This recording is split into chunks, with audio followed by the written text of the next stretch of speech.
Moriarity and the Aunts, from the collection Love Minus One and Other Stories, published by Hounslow Press. "He's a wee puke," Billy announced after Moriarity, the new curate from St. Clement's, had left on Thursday night. "He's only around here because of her doing a routine on him." Billy jabbed a finger towards Peggy, and Peg stuck her tongue out at him and went on filing her nails. Mother gathered up the tea things with a sigh. "I wish to God he'd phone before he comes, then we could tell him we're out." "Well, how can you tell him you're out when you're in?" Billy scoffed. "You know what I mean." She heaved the tray up and stood at the door, waiting for one of us to open it for her. Nobody moved. Moriarity had that effect on all of us. A kind of rigor mortis set in after he had left each week. "Are yous all lame?" Mother demanded from her position at the door. Too bad Moriarity was such a puny thing for starters, or you could have been cruel to him right away. He was all knobbly wrists that stuck out from a wee shrunken black suit with worn lapels and missing buttons. His nose looked as though it had been rubbed in sandpaper, and he had a voice that oozed out of him in damp coils. It was a bit of a novelty at first, having a Belfast curate with a thick Dublin accent, but there was nothing musical about his tones. Instead, he sounded like a record that had stuck. "What a droner," Maggie Dinsmore said that first Sunday outside the church. "Aye, there's more life in a rotten egg," her husband Fred added. You could see by the gleam in Mother's eye that Moriarity was going to be rescued from stuff like this. When he came out to offer his limp hand to the regulars at the service, she invited him around for tea. 10 weeks later, as though that invitation had been written stone, Moriarity was still coming. Only the visits weren't limited to Sundays. He'd turn up on other nights, always when you least expected him, and there he'd be on the doorstep with some wee useless knick-knack wrapped in a bit of recycled paper. He would give the present to Mother before a teapot appeared, and Mother would unwrap it like she expected to find an emerald from the Taj Mahal. Adam Moriarity didn't improve on closer inspection. His hands were pale and his nails were long and dun-coloured, the kind of nails you might expect to see on a corpse. He had the horrible shrinking demeanour of someone who demanded to be punished or at least insulted. It didn't take any genius to work out why he came. First of all, it had been a rescue mission directed at Father, who never went to church, but when he turned up, Father would suddenly remember an appointment with the garden shears and the hedge. Moriarity then turned his attention to Peggy, also a frequent absentee from the church, and she mistook his attention for something sexual and simpered like an Egypt, as though Warren Beatty was working on her. I never could understand Peggy. It didn't matter whether it was the milkman or some hunk. She was a goner for any attention. Mother, in her own way, was just as bad. With anyone from the church, she acted as though she were on probation for heaven. Her not-so-mild swearing, normal in her everyday conversation, turned into surprising but harmless enough drats and darns and good griefs. It was a mother no longer recognisable, one gone genteel overnight. A family gab over the problem of Moriarity was long overdue, but finally it was the aunts arriving one night while he was there that solved our problem. Moriarity was disturbed to find Father missing yet again, but little did he know that the aunts were about to provide him with a far better rehabilitation material. Sybil and Bernice were related on Dad's side of the family, the one Mother always referred to as that drunken bunch. Sybil had left her husband years before, taken her chequebook and shared bank account with her. Bernice's long-suffering husband Ernie had died in a car accident around the time that Sybil had run away, and now the two of them were like Mutt and Jeff, inseparable. They never arrived quietly when they came to call. They were always well-oiled, my mother's euphemism for drunk, and there's a great deal of hilarity as they exploded into her otherwise quiet household. When the doorbell rang that evening, Mother excused herself and went out to the hall. I tailed along, hoping it would be some emergency that would take us all away from the house and Moriarity. "Oh, dear God, it's them!" Mother raised her eyes heavenward and pounded her forehead. No good dimming lights playing dead. The sound of the aunts' giggles carried through the partition. Having seen our shadows, they were already rapping on the smoked glass, demanding entry. They tumbled into the hallway like two exotic wilted birds, with creased dresses and high heels that could have stabbed a fallen body to death in one trample. "Jesus, what kept you?" Sybil complained. "Hello, darling." Bernice enfolded me in her arms. She smelt of stale perfume and gin, an oddly sweet combination. "Shh," Mother cautioned, "the curate's here." Bernice giggled and opened the drawing-room door and was in before Mother could turn her in another direction. Moriarty looked relieved at the interruption. His conversation with Peggy had obviously been flagging. After the flurry of introductions, everyone arranged themselves around the room. Sybil stuck a Balkan Sobrani into an enormous long ebony and gold cigarette holder, and staring at the tip with crossed eyes, she blew out a cloud of smoke and challenged Moriarty with a look from across the room. Tight and tense, Mother stood poised at the door. "Moriarty, don't you sound more like a wee Fenian than a Protestant?" Sybil said playfully. "No, no." He cleared his throat noisily and gave emphasis to the second no. Deceptive, but always a Protestant." Sure, there's no need to apologise. Happens to the best," Sybil said mischievously. A wee drop of lemonade, Sybil," Mother asked from her stance by the door. "Lemonade, for God's sake, a gin. What's happened to the gin?" Mother winced perceptibly. Of course the lemonade would have been gin, but Sybil had no intention of playing games.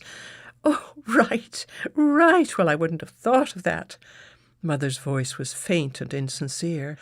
"The same for you, Bernice." Make it a double."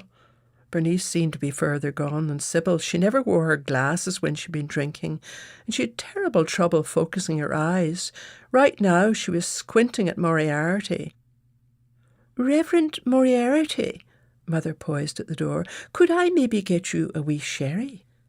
That would go down nicely, Mrs. Montgomery." "Sure, you'll be getting on horseback and riding straight to hell next," Sybil said, giggling. Now even Reverend Ferguson takes a wee drop from time to time," Moriarty said piously. "I'll bet he does." Sybil blew out another cloud of smoke. Smoking was always something I thought Sybil did purely for effect. She seemed far more interested in the exhalation than the inhalation as she watched the coils of smoke rise to the ceiling. Bernice, on the other hand, sucked on her cigarette as though it was her lifeblood. "Now, what were we talking about?" Sybil asked once Mother had returned with everyone's drink. "Before you girls arrived, I was just telling Reverend Moriarty about how we had some clergy in our family," Mother said. Well, it was a foolish opening to give Sybil. "Aye, good old Basil Porter," she said with fervour. "God, wasn't he the one? They hanged him after the Battle of Ballynahinch for supporting the Republicans. Now that's what I call guts." Despite what she might think about Moriarty, Mother was mortified to be let down in this way. "Now, Sybil, you know that was just a rumour." "A rumour be damned, isn't it in the records?" Bernice had started to laugh, but it wasn't quite clear what she was laughing at. She had already downed most of the double gin and seemed to be in her own little world. "Now, how do you feel about the good old Republican cause?" Sybil directed at Moriarty. To be short, there's been wrongs on both sides," Moriarty said nervously, almost draining his glass of sherry. "I tend to be liberal myself, seeing as how my father was a Catholic." He pronounced carefully, making sure that none of us could possibly miss this admission. "Lapsed mind, but Catholic nonetheless." The news of our family renegade seemed to have given him courage to seek common ground with the family. Everyone stared at him. "Aren't you the little devil?" Sybil teased, and Moriarty blushed scarlet. "Well, I think it's nice to have two views of things," Peggy said grumpily, peeved that she was no longer the centre of attention. Moriarty shot her a grateful look. Bernice rose unsteadily from her seat. "Is there something wrong, Bernice?" Mother asked nervously as Bernice swayed dangerously. "Aye, my glasses. I left my glasses in the car." Bernice tottered past Sybil, going over on an ankle and almost coming a cropper in Moriarty's lap. From the back view, she looked all pressed flat as if she'd been lying on a bed somewhere. The back of her head displayed a distinctive bald patch. At one of the family christenings, Bernice had left the party to be sick, and for want of a better receptacle, she'd vomited into her handbag and come back with the bag slung over her arm. Mother didn't want a repeat performance. While Bernice was gone, the conversation was strained. Mother's hands were knotted tight in her lap as though waiting for the worst to happen. She wasn't to be disappointed. The front door slammed and Bernice came crashing through the drawing-room door. "Jesus, it's on fire!" She pointed an arm backward. Sybil fixed her with a glazed stare. "What?" "The bloody car's on fire. You and your cigarette holder. I told you you dropped the cigarette onto the floor," Bernice accused Sybil. The entire gathering moved to the front door to verify Bernice's claim, and sure enough, smoke was curling out from under the doors and through the open window. Mother disappeared towards the telephone.